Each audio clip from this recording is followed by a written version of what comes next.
Joyce, Oui. qu'est-ce que t'es belle, dis donc, c'est canon ce que tu portes. Merci beaucoup. C'est très beau, c'est toi qui as choisi. Oui.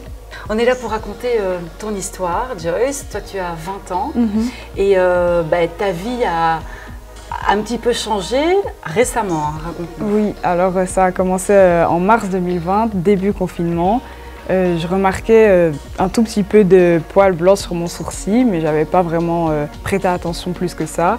Puis un jour, je me filmais sur mon téléphone et puis je vois vraiment une trace sur la moitié de mon front qui est plus claire, enfin toute une tache.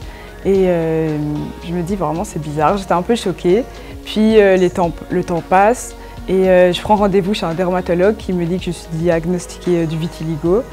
Et maintenant, j'ai une tache sur le front, ça s'est descendu jusqu'au menton, parfois j'en ai aussi derrière les oreilles. Maintenant, la nouveauté, c'est des petits cils blancs. Et voilà, le vitiligo, ça apparaît comme ça en plein milieu de ma vie. Comment tu as vécu cette nouvelle et ce changement? Je l'ai plutôt bien vécu, j'y ai pas vraiment prêté attention. Et ça m'a vraiment aidé à m'accepter davantage. Depuis, je m'aime beaucoup plus.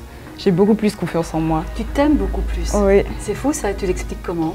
Je sais pas, en fait ça m'a vraiment fait réaliser que au fond je suis vraiment atypique, je suis une personne différente et même si au fond on est tous différents, ça m'a fait réaliser que voilà, je suis différente. Mais c'est magnifique.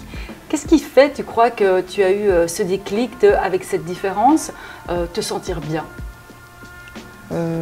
J'ai pas vraiment eu de déclic pour moi. Tu n'as à aucun moment souffert du jugement des autres ou de l'interrogation des gens? Non, en fait, je suis vraiment une personne qui s'en fout un peu de tout.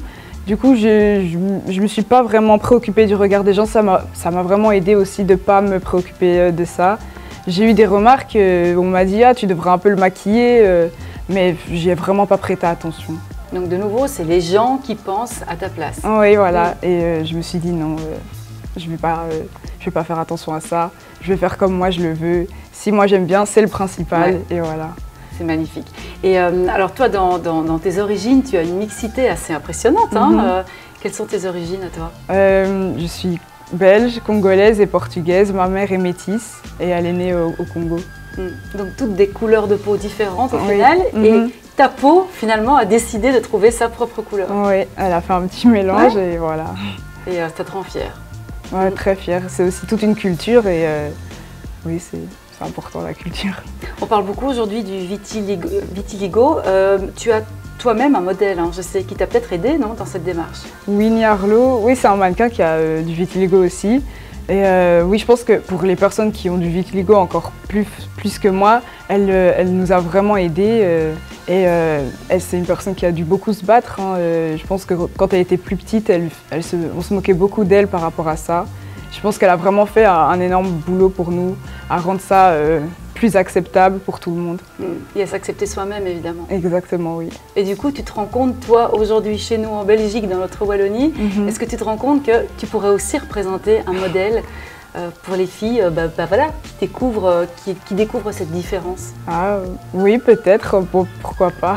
Est-ce que tu peux donner des conseils à ces jeunes femmes qui se retrouvent dans le même cas que toi et qui sont peut-être plus victimes que toi du regard des autres?